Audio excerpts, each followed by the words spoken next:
You might assume Windows updates are all automatic, and you'd be correct, for the most part. However, there are some updates that are not downloaded automatically like feature updates, and you'd have to go and download them manually. I'm Daniel, and in this tutorial I'm going to show you how to get these updates and what's included in them, so stick around.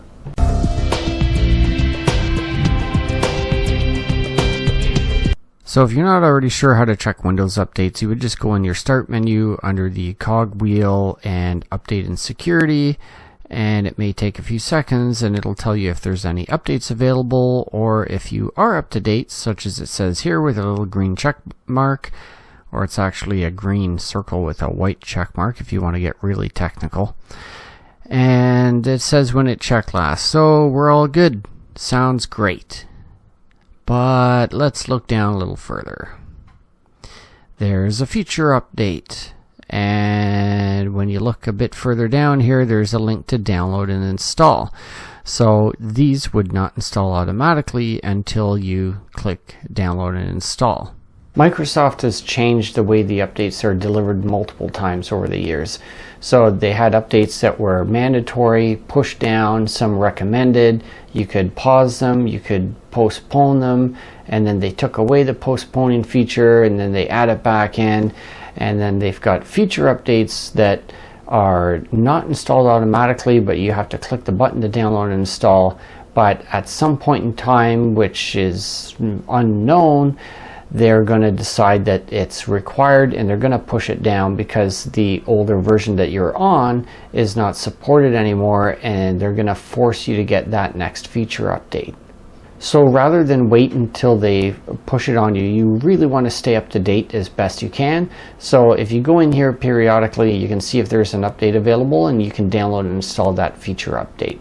So let's look back at my screen here and we'll find out what's actually in these updates and how important they are. So before clicking download and install, you might want to go in to see what's in this update.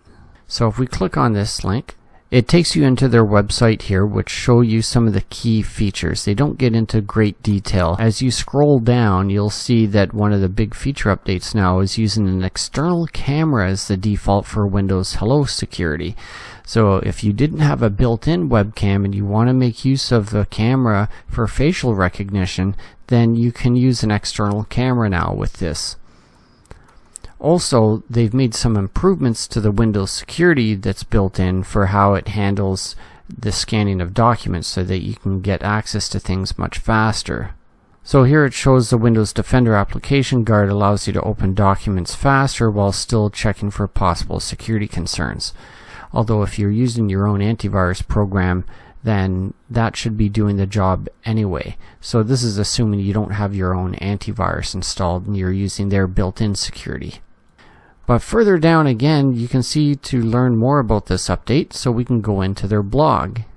So in the blog, it gives you a little bit more detail about what's included in here, and it reiterates again about the Windows Hello with the multi-camera support, so you can use an external camera, the Windows Defender Application Guard performance.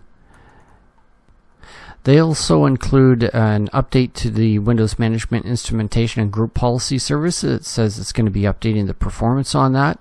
Not sure exactly how that's going to be improved and what all it's going to be affecting, but it's definitely something that sounds good, where any kind of management services that need to run in the background are not going to be slowing you down. So it's great to know that that's not going to be a huge bottleneck.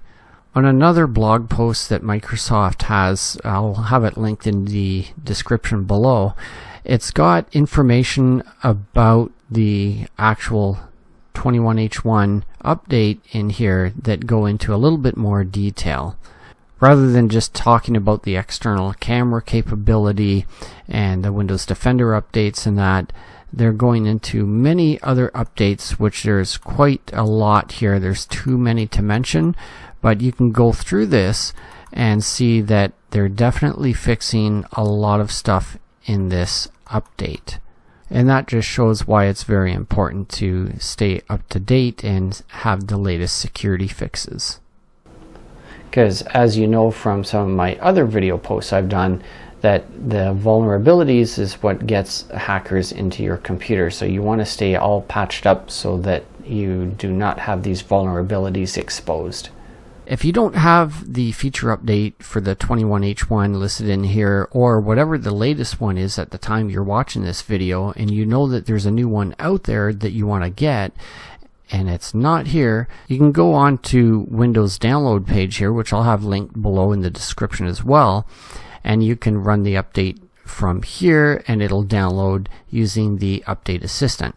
It may take a little bit longer because then it has to scan your computer to find out what you have, what you don't have, and download the latest one.